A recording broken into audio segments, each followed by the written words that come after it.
Ladies and gentlemen, boys and girls, children of all ages, welcome inside the Al Roker studio for the final ever episode of the fastest 30 minutes in all of sports talk. I'm Maddie Durant, joined by Kyle Spizak and Garrett Chan. And guys, how are we feeling tonight? It's going to be our last time sitting at this desk. It's crazy to think about. It's a little surreal. It's a little bit bittersweet as well, but it's been an incredible 4 seasons of this show. I'm glad we've done a variety of activities and crazy shenanigans, and it's hard to believe it comes to a wrap tonight, but I'm excited. Kyle? Yeah, you kind of stole the words right out of my mouth with bittersweet. I mean, this has been a journey for the many of us that have come onto the show. It's been quite the journey over the last 4 seasons, and definitely a memorable one to say the least. Absolutely. Well, yeah. That was such a depressing sigh. No, I know. I'm just like, I hate endings. It's always so. Oh, yeah. I always like to think of it as a new beginning, but that's so cliche. So we'll move on. It's a tradition on Sports Talk that we start in the world of MLB, Major League Baseball, as 1 month of regular season action is in the books. Moving to the Lone Star State, big injury news transpired this past weekend as Texas Rangers ace Jacob deGrom was removed from his start Friday night against the Yankees. The team announced on Saturday that the 34-year-old starting pitcher would be placed on the 15-day injured list with right elbow inflammation. Injuries have been a huge problem for deGrom over the past few seasons, despite still being recognized as one of the best pitchers in baseball. Garrett, what do you make of the news? You know, Kyle, a part of me hates just hearing that, just because he is a former Met, and just in general, I hate the idea of pitchers getting injured, especially someone as talented and competitive as deGrom. But even so far, he had that rough start very early in the season, but he's really picked it up through 30 and a third innings, 2.67 ERA, a WHIP under 1, 45 strikeouts to his 4 walks. So like I said, it sucks that deGrom has never been able to stay healthy, because when he's on the mound, he's an absolute force, throwing 102 and with that 95-mile-per-hour wipeout slider. It sucks for me as a Mets fan. I hate seeing that, but I just hope deGrom, you get better. Yeah, I mean, I'm right there with you. I mean, he's a fantastic pitcher, one of the generational pitchers of our generation. Growing up, the pitchers that you come to mind when you think of the greats growing up: Mariano Rivera, Noah Syndergaard, Jacob deGrom, Justin Verlander.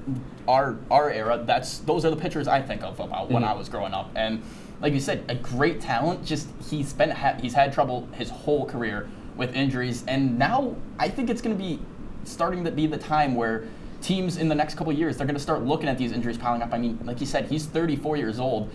An elbow, when you're throwing a ball 100 plus miles an hour for that many years, and you've had that many arm injuries in specific, especially the elbow. Really, with the elbow, all it takes is you tweak it one wrong way, one bad time, and that can be done for you. You're never the same. Yeah. All right, well, moving on from Texas to the city of brotherly love, earlier today the Phillies announced that superstar Bryce Harper is cleared to return and is expected to be in the lineup on Tuesday when they face the Los Angeles Dodgers.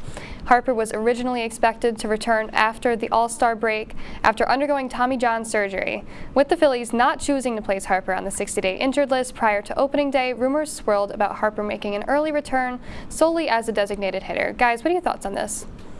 I'll let you start. You're the baseball guy. Plus, I got to fix my hair a little bit. It's a little bit. Fellow NL East rival, you're certainly shaking in my boots. The Phillies, they acquired Trey Turner offseason. They made that trip all the way to World Series. They are still the defending National League champions. Harper, he's going to be in a limited capacity. The fact that he can't play on the field, I think he's a solid right fielder. He has that great arm. Unfortunately, you have Castellanos that's there. Does not have the greatest fielding attributes, but I mean, for Harper, you really lengthen that lineup. He's a solid left-handed bat. And for me, like I said, it sucks to see him come back this early, because the Mets and the Braves have been so tightly contested. The Phillies have been okay. They're hovering around 500. But I'm telling you, these 3 teams, it's going to be a bloodbath for that division. Yeah, I mean, it's really neck and neck in the NL East when you break it down. When you really break it down, I mean, those 3 teams, the Phillies made the World Series last year, obviously, we know that. The Braves, they won the year before. The Mets, they had one of their best seasons in decades last year. It's been a while. I mean, all these teams in the NL East, they are outstanding right now, and they're star-studded with talent. And Bryce Harper, you get Bryce Harper back on the Phillies, that's a huge, huge, huge player to get back on your roster. I mean, Just look him in the World Series last year or the playoffs. Dude was cranking homers to right field in Citizens Bank Park like it was absolutely nothing. He had that big home run against San Diego. He had the huge 3-run home run to right, Yeah. I believe it was, that put him up over San Diego. So having a player like that's clutch, that's important. But like you said, with Castellanos and left, not going to have him fielding and deep drive to left, 4 runs. Oh boy, Castellanos. I love that. All right, well, for our final baseball segment, we are taking a page out of my book and talking about some fashion. The Mariners just unveiled their new City Connect uniforms. Let's take a look at those. Ooh, Look at Julio. Look at that. Yeah. J-Rod. all right, break it down, Garrett. We're So- the fashion gods out here. We got to break this down every little detail. So you guys could see a little bit in the last few letters, and then on the cap too, they have the trident. They have that as a home run celebration. It's fitting with their name, the Mariners. I love City Connect uniforms. There's a few that I really like. Mariners are certainly up there. The White Sox, I love the South Side Chicago one. It has that kind of medieval logo look to it. But I mean, like I said, City Connect uniforms, they have been very spot on with most of them, and I think they look good for this team. You know, I'm gonna pose you on these. I think these are kind of ugly, not gonna lie. That's like fair. I like the trident. The trident idea is awesome, but the color scheme doesn't match Seattle. I don't think. I think Seattle, the standards like that green or like that dark Teal. that like dark teal like the Kraken or the Supersonics had. They rock with that. I think it looks better. But in my opinion, if we're talking about City Connects, Padres clear by miles. That's fair. That does it for our coverage of Major League Baseball. Coming up after the break, we shift our attention to a thrilling NHL playoffs. Don't go anywhere. You are watching the fastest 30 minutes in all sports talk here on WTOP 10.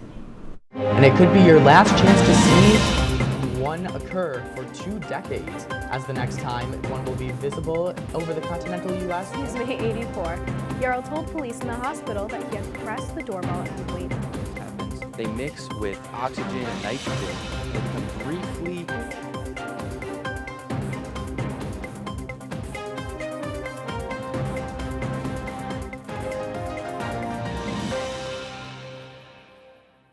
What's going on? Yeah, dude, we go on at like 11:30. It's like, No.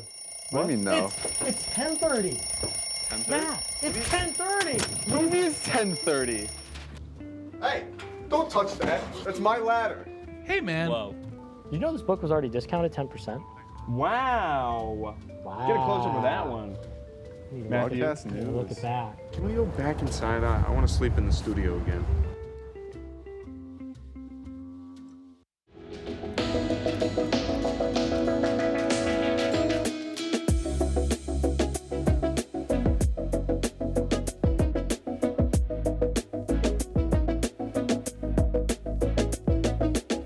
When I was in foster care, I never knew when I would have to move. So I always had my suitcase ready to go.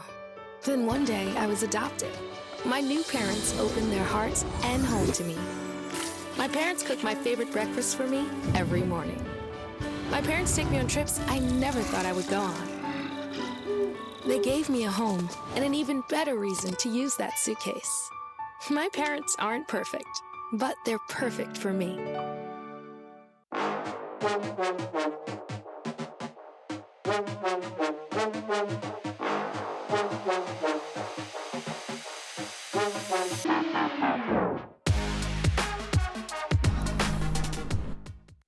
Well, welcome back to Sports Talk. I have no idea who that handsome stud you just saw on your screen was, but welcome back, everybody. It's hockey night in the United States, and oh my God, did the scriptwriters go crazy with the first round of the Stanley Cup playoffs. Now, everybody, let's take a moment of silence for the Boston Bruins and their trash can fan base because the curse remains unbroken.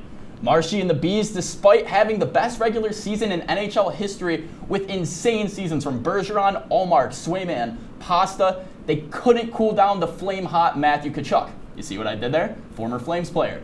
Chucker had 11 points, 5 goals, and 6 apples in the 7 games to help put the Panthers over top the Bruins in a 4-3 comeback overtime win last night in Game 7. Without the support of Brooks Koepka, the biggest upset in Stanley Cup history took place last night. And Garrett, what do you think of last night's game? I mean, just outstanding. I mean, I saw the overtime goal, and I was like, first thing I thought was my bracket's busted because I had the Bruins going all the way. Of course, I said they were going to lose to the Oilers in that Stanley Cup final. But I think what was uncharacteristic, at least for the Bruins, in those final two games, games 6 and 7, is that they've largely dominated the third period all regular season. They had a plus 54 goal differential in that final period, and all of a sudden, when you face the Panthers, they coughed up 13 third period goals and letting those late leads get away. And it was the same case yesterday. That goal in the final minute, it was a shocker just because the Panthers, they've been relentless. They've been, I would say, a little scrappy when it comes to playing this team that's loaded with talent. They set an NHL record in terms of points and record. So to see them fall, it's like how the mighty have fallen. Yeah, it really is. I mean, you got to figure, mind you, so being the best team in the NHL, they get home ice advantage no matter what.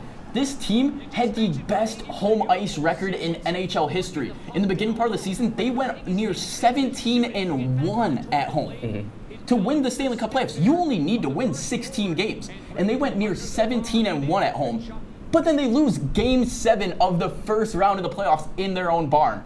To who? But the last seed team out of the East. It was that is unreal. That is something that shouldn't have. I mean, the President's Trophy curse is always a thing. It's going to continue. Year in, year out, it goes over. But Tkachuk and the Panthers were able to push through, and, well, the rat race between Tkachuk and good old Marchand, Tkachuk takes it on this one. But the upsets kept on coming last night as expansion teams continue to complete miracles in the first round of the playoffs. Last night, the Avalanche came along, collapsing down the mountain of Colorado and wiped out the city of Denver on their way back-to-back, and their hopes and dreams were killed. Seattle's last night had me cracking up as we watched probably the two best teams in the NHL get clipped from the first round in a Game 7. From being down 2-1 to winning Game 7, how did the Sea Monsters pull this one off, Garrett? They, well, first shout out to the Kraken for getting that huge series win against the defending champs. And I'm going to say this because Maddie's here, but the Kraken slayed. Oh, come on, Garrett, don't say that hurts. That hurts. Oh, stop it. It's a wonderful word. It's a wonderful word. It's not. It is, though. Like I said, the Kraken, I love scrappy hockey. Yeah. And when you have teams that, you know, you're down a little bit, you're facing the Avalanche with McKinnon and Makar. Those are two studs, and the fact that you're able to overcome those two lethal attackers, and then you just kind of keep yourself in these games. That's what you got to do, especially in the playoffs. You can't let those. You could go down early like 2-0 in the first, but in the second, if you could claw back a little bit. I mean, the Kraken did that all series. They've done a great job of just staying in the games, and hats off to you guys. Yeah, I mean, they never gave up. They fought through the entire time, and I mean, like you said, Garrett, I mean, that's how you end up winning in a Game 7 and taking out the reigning National Hockey League champions, mind you that. But not only that, this team, the Avalanche did have a bit of a struggle throughout the season, especially coming into the playoffs. They were missing some huge players. Landeskog was out all season long. No Nichushkin. Those are huge players for the Avalanche and were big on their Stanley Cup run last year. So definitely detrimental to them, but Grubauer gets his revenge. That's true. They dropped him off. Colorado didn't want him, and he made it work with Seattle. But there's not enough time to possibly go through all the wild matchups that went down in round 1, but we do have some casualties. We lost the Boston Bruins, the New York Islanders, Minnesota Wild, Winnipeg Jets, Los Angeles King, Colorado Avalanche, and the Tampa Bay Lightning. The Devils and Rangers series will be concluded tonight. So what do we think is going to happen tonight, and how do we feel about the matchups coming up next round, Garrett? Kyle, you know, as a Rangers fan, it's gross. It's scary just because, you know, they had that huge win in Game 6 at home, but then they go to the Prudential Center and you face the Devils. The Rangers, luckily, they took the first 2 games there at the way ice. But, I mean, when you talk about a 7-game series, the fact that you face Carolina in the next round, even though the Rangers, they got past them last year, I just don't know if this, especially with the older guys like Vladimir Tarasenko, Patrick Kane, you talk about some of the fatigue and Panarin, Zibanejad, Kreider. Will they be able to, if they even get past the Devils, will they be able to carry that momentum on? And Shesterkin, he's been pretty solid so far. Of course, I believe it was Game 5 where he kind of just had a meltdown, but I'm hoping the Rangers pull it out tonight. Yeah, I mean, I got to go with you right there. Shesterkin is quite literally the only reason that New York is in this series. The first 2 games, they came out. They were on fire the first 2 games. They were lighting them up. Then they disappeared. They just disappeared until that Game 6 where they ended up forcing a Game 7. Where's Artemi Panarin been all this entire playoffs? Where has Zibanejad been? Capo Caco, he's just been a complete bust for the team in general. Lafreniere has not been there. Caco is not a good. He is not worth the second-round pick. It's a massive letdown. And he's a letdown. And this whole Rangers team, I mean, you get Kane, you get Tarasenko, you got one of the best goalies in the league. You shouldn't be struggling with a very, very young and inexperienced New Jersey Devils team. Don't get me wrong, Jack Hughes, he's been playing outstanding. Stud. But those players, you need Kane to step up. You need Tarasenko. And Panarin. Panarin is the one they really need to step up huge. But that's all the time we have, folks. Coming up after break, Garrett and I test our knowledge on burgers through the blind taste test. Stick around after these messages. I know kids worry about a lot of things. Getting enough food to eat shouldn't be one of them. Through a nationwide network of food banks, Feeding America serves virtually every community in the United States. See how you can help your community. Visit feedingamerica.org.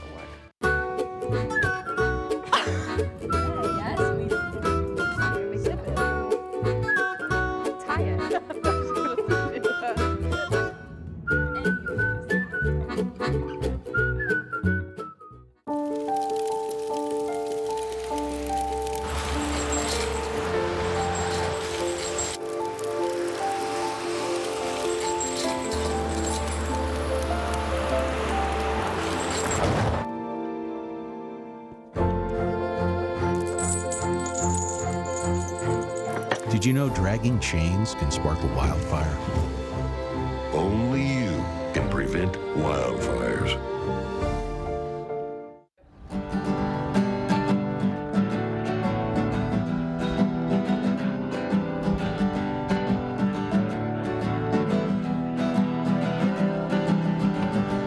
We're here for you, we're here for you. This is your channel 2. With sports and news and what to do, we're here for you. It's your TV, you're watching WTLP. Your TV, thanks for watching WTLP.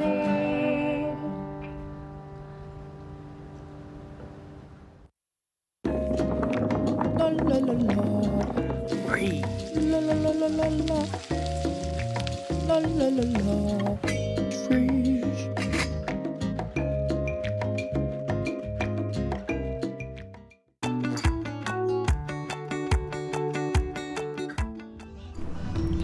Welcome back to the final block of the fastest 30 minutes in all of sports talk. It is time for the Blind Burger Taste Test. This small competition, both Garrett and Kyle will each test their knowledge of burgers from 3 different locations: McDonald's, Burger King, and Wendy's. They're gonna first guess where they think it's from and then give it a score out of 10. You guys ready? I mean, I like to say I'm quite the food connoisseur. The food connoisseur? Yeah, I like to really taste test things. Very nice. All right, let's get blindfolded. Let's get blindfolded. So, you know, we forget things out here. So, ties it is. Because we did not remember to actually get blindfolds, did we, Garrett? Nope. It's all right, though. We improvise out here. We're resourceful. Welcome Very to Sports resourceful. Talk, where we think of things as we go. And I'm going to steal a quote: improvise, adapt, overcome. I can't tie. Yeah. I'm bad at this. All right. Do you need me to help you? I'm blind, so you're directing the ship now, Maddie. Okay, great. You're captain now. Wonderful. All right, I'm gonna just put them right in front of you so that your hands like touch the plate. And then you can just start whenever. All right, Garrett, are we gonna count down? Yeah, sure. All right, grab burger. Pick up the said burger. Are we picking up the same one? Yeah, it's the same burger. Okay. Yeah. All right, count us down, Maddie. 5, 4, 3, 2, 1, go.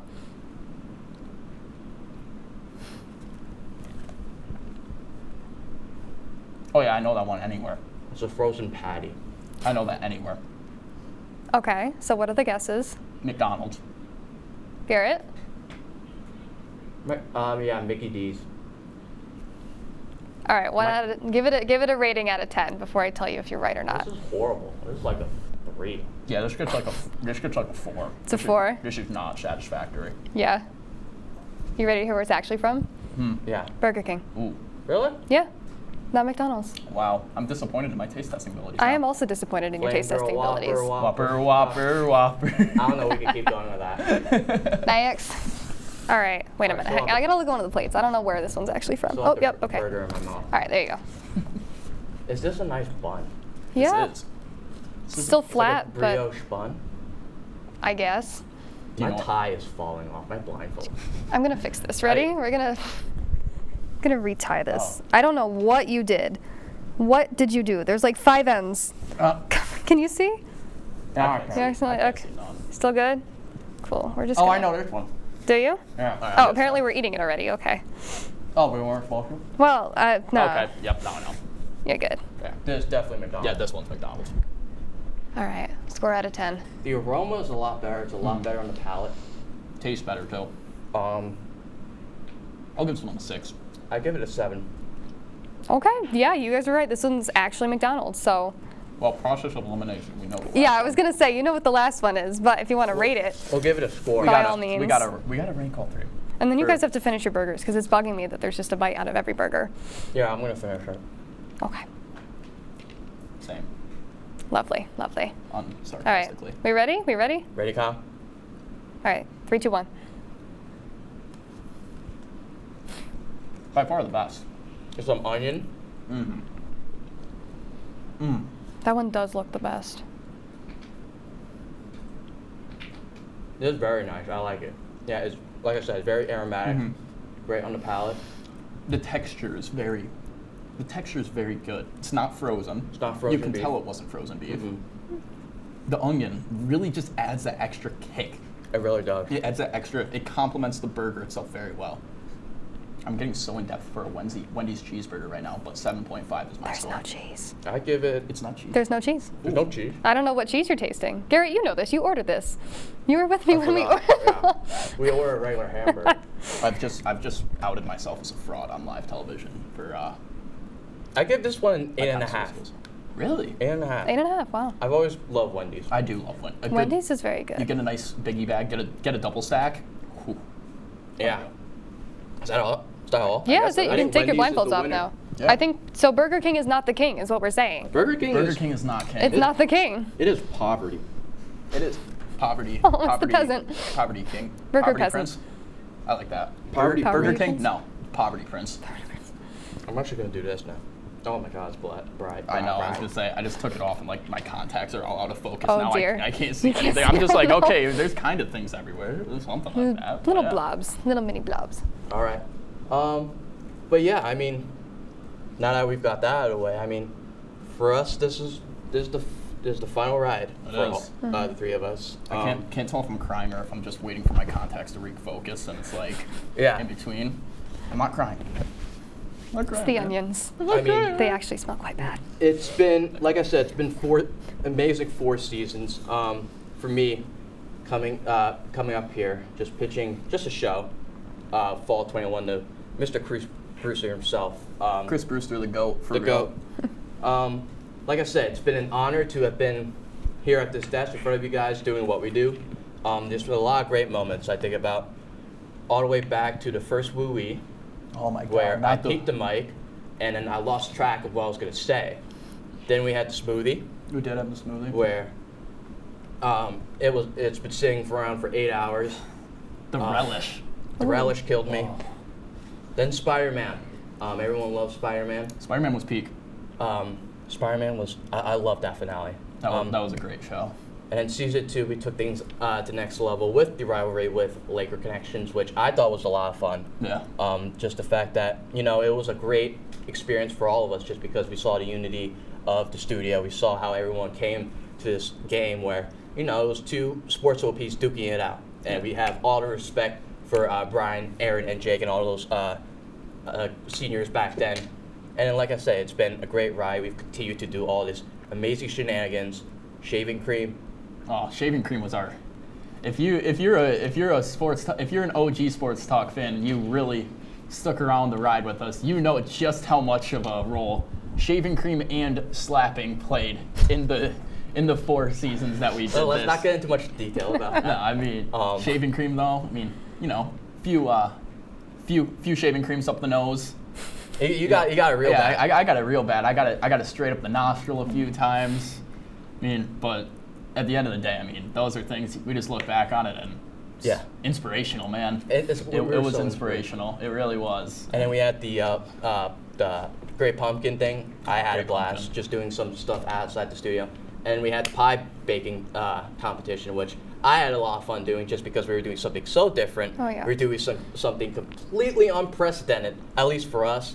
Like I said, it's a little bit bittersweet. It's been an honor to be here, and I'm glad I had this moment with you guys. Yeah, me too. This would have been the perfect time for us to if we thought this in advance, to put a highlight tape of Sports Talk best moments to roll it out for the last 5 minutes. But keep an eye on the socials. Clearly, we didn't think that far in advance, but Garrett's got us right there. Keep an eye out on the socials. We'll have something in the work. Feeling like Jimmy Buckets, he just knocked out Milwaukee, got the ninja headband on. But now we're reminiscing. Maddie, you have any thoughts? I mean, you came on last season, and Yeah, I don't know. It's just been a ride, but in a good way. Yeah. In a good way. I think it's just thank you guys for having me on. It's been a lot of fun. It's always entertaining, which I think is good. And there's someone I want to step out here, Mr. Brooks. Yes, our AP. Mr. Brooks, our AP. He's been with us since season 1. One of our OG members here. Regular guest on Kicking It With Kyle and on Sports Talk in general. And Mr. Brooks, just a pleasure. The last 2 years having you by our side. Sit down. Of course. Walk under the table. Whether it was directing us or you can stay. I'll stay here. I'll stay here. But whether it was directing us, being in our ear this season, regardless, no matter what, you were always there with us, and you're one of the few that stuck with us all the whole 2 years, and that means the world to us. So. Yeah, no, I really appreciate you both, and Maddie as well. Thank you. Yeah, Thank you guys are you guys have been great for this past 4 seasons. I mean, coming in as a sophomore, coming in doing floor managing for you guys. I didn't really know what the show is about, but then when I got to do it, and then I was like, I want to do directing because I knew I was really good friends with you guys, and just making those connections, I wouldn't trade that for a world. So absolutely, thank you guys. I really appreciate it. We appreciate all the time you put into here. And although he is not here on camera tonight, I am unaware of his whereabouts at the moment. But a huge thank you to Jacob Bradley as well. Jacob Bradley, one of the most talented content creators I have ever met, and just a really all-around standout human being. Just kind of. We had a few times where throughout the course of the show we didn't really know what to do, and Jacob kept us planted multiple times, kept us on track, let us know where we're going, and sat right here at the head of the table. The head of the table, Professor Bradley, his Laker connections evaluation. I mean, just iconic moments. His prediction of the downfall of Laker connections. It's just really just a great 2 years and memories that will last me a lifetime without a doubt. Absolutely. You hit the nail on the hammer? Or a hammer on the nail? Hit the nail on the head. Hit the nail on the head. Hit the nail on the head. Hit the hammer on the nail. Yes. Another iconic moment. But like I said, Jacob, thank you. He asked me to be on the show, and I was like, of course, because like I said, he made the show what it is, and he brought that level of energy, enthusiasm, positive vibes that I think is irreplaceable as we head toward these final moments here. Does anyone want to come out here just to share their favorite moments from Sports Talk / ? Anyone in the back there? Don't be shy. We're gonna sit here and act like we have friends that are gonna come out here and tell coming us. up on a minute here, folks. We have a minute left in Sports Talk history. Last minute count? Who wants to make a count? Joyce, Jasmine, you guys want to say anything? Yeah. All right, Joycer, get out here. There we here. go. Someone who's not shy. Love it. Love it. We got Joycer. No, this is my first semester on the show. It was cool. I've been watching from afar. You guys did a great job. You mentioned the Great Pumpkin. That was a great content thing you guys did. The basketball game, that was the talk of TOP last year. That was a big thing. So, just a great show. Glad you guys, had a lot of fun with it. I definitely had fun watching you guys do it. So, congratulations on what you guys did and what you achieved. All right. Thank you so much, Joyce.